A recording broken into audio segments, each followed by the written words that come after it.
Hello, this week I'm baking Lebkuchen, sorry for saying that wrong, by Anja Dunk from her book Advent, so something nice and Christmassy.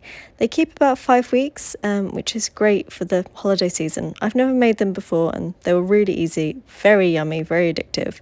Anna Jones has also made a version inspired by the same recipe, so I will link that down below, and the original recipe and also the cookbook. So just a little note, I didn't have rice paper rounds, so it was absolutely fine. And also I used all ground almonds, and again, it seemed to work really well. She does say you can do that in the recipe, so yeah, really worked. Anyway, here's the recipe.